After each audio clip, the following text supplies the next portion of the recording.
कांग्रेस नेता की जहरीली जुबान आपको सुनाते हैं, जो अपने ही मंत्री पर सवाल उठा रहे हैं और कहते ये हैं कि अगर हिंदू एमएलए को जिताओगे तो अंजाम भुगतोगे। अपने समर्थकों को कह रहे हैं कि हिंदू विधायकों को मत जिताओ, फिर चाहे वो कांग्रेस के ही क्यों ना हो। और ये जहरीली जुबान राजस्थान कांग्रेस के नेता की, वरिष्ठ नेता की है।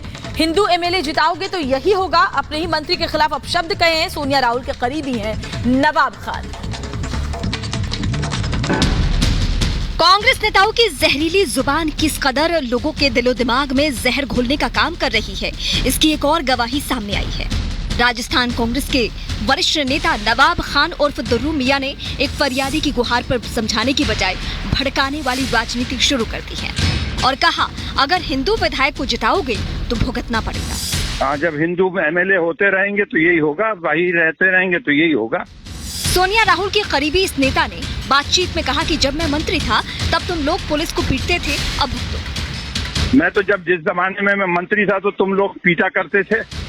करीब 6 मिनट की अपनी बातचीत में इस नेता ने कांग्रेस के चाल, चरित्र और चेहरे को उजागर कर दिया है और लगातार भड़काऊ बयान देते हुए गहलोत सरकार के मंत्री के खिलाफ भी जाति सूचक शब्दों का इस्तेमाल कर रहे हैं। बातचीत का ये पूरा ऑडियो अब सोशल मीडिया पर वायरल हो रहा है। Bureau report, Republic Bharat. और हमारे सहयोगी अमरदीप जयपुर से हमारे साथ सीधे जुड़े हुए हैं। अमरदीप, अपने ही पार्टी के नेता के खिलाफ, अपने ही पार्टी के मंत्री के खिलाफ इस तरीके की जहरीली सियासत कांग्रेस नेता की देखी जा रही है। क्या उन्होंने कहा है, हमारे दर्शकों को आप बताएं एक बार और। देखिए, नवाब दुर्रू मियां खान तिजारा के विधायक रहे हैं और वरिष्ठ कांग्रेसी नेता हैं, मंत्री रहे हैं, चिकित्सा मंत्री राजस्थान के रहे हैं पूर्ववर्ती गहलोत सरकार में। और जिस तरीके से उन्होंने अपने फरियादी, यानी कि जो उनकी कॉन्स्टिट्यूंसी से आने वाले एक फरियादी का फोन था कि साहब हमें पुलिस परेशान करी, तो उनका कहना यह था कि पहले जब मैं मंत्री था तो तुम पुलिस को पीटा करते थे, लेकिन आज तुम्हें पुलिस पीट रही है, हिंदू विधायकों को जिताओगे तो यही होगा।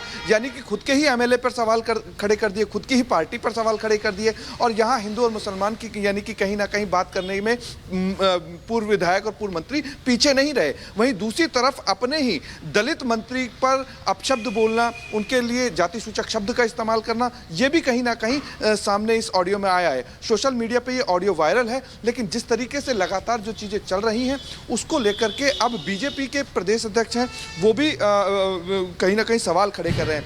बीजेपी के प्रदेश अध्यक्ष सतीश पूनिया मेरे साथ में। सर, जिस तरीके से नवाब दुर्रू मियां खान जो भाषा का जिस तरीके से ऑडियो में इस्तेमाल कर रहे हैं कि हिंदू विधायकों को जिताओगे तो यही होगा, अपने ही पार्टी के नेताओं के खिलाफ। देखिए, ये बात हम बहुत पहले से कहते आए हैं कि जब जब कांग्रेस की सरकार आती है तो कांग्रेस मुस्लिम परस्त हो जाती है। उनका असली चेहरा दुर्रू मियां के इस ऑडियो से सामने आ गया।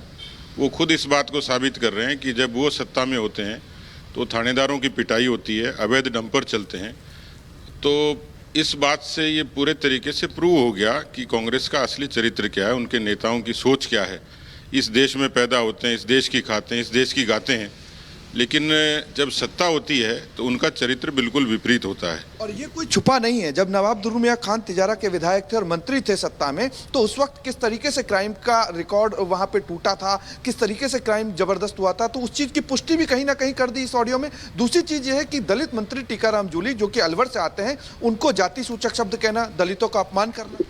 नहीं, दलितों को कांग्रेस पार्टी सिर्फ वोट के लिए इस्तेमाल करती है। उनके प्रति न उनका सम्मान है, न श्रद्धा है, न बाबा साहब अम्बेडकर के लिए थी, न आम आदमी के लिए, न आम दलित के लिए थी। क्योंकि दलितों पर सबसे ज़्यादा अत्याचार उसी दुर्रू मियां के ज़िले में हुए और इन्हीं मेवात के इलाके में हुए हैं। और मेवात का यदि आप कंपैरिजन करेंगे, नेशनल क्राइम रिकॉर्ड ब्यूरो के आंकड़े भी निकालेंगे, तो पिछली जब जब बीजेपी की सरकार रही है वहाँ नियंत्रण रहा है। जब बीजेपी की सरकार नहीं रही, कांग्रेस पार्टी की सरकार आई, वहाँ चोरियाँ होती हैं, साइबर क्राइम होता है और बड़े अच्छे अच्छे लोग इससे पीड़ित होते हैं। कानून व्यवस्था यदि सबसे ज़्यादा ध्वस्त कहीं है तो मेवात के इलाके में है। तो इस बात से पूरे तरीके साबित हो रहा है कि मुस्लिम्स की अपीजमेंट का काम कांग्रेस करती है और दलितों के प्रति उनकी कोई श्रद्धा नहीं है। मुझे लगता है कि सोनिया गांधी की कांग्रेस के और सोनिया गांधी जी के खुद के, उनके बेटा बेटी प्रियंका गांधी, राहुल गांधी के खाने के दांत और हैं और दिखाने के दांत और हैं। उन्होंने आंख पे पट्टी बांध रखी है, कानों में रुई ठूंस रखी है, क्योंकि उनकी अपनी सरकार है और यहाँ लोग उनसे न्याय मांगते हैं। वो यूपी में पाखंड करते हैं, जबकि यूपी में कानून व्यवस्था अपने आप में एक चुनौती थी जिसको योगी ने ठीक किया है।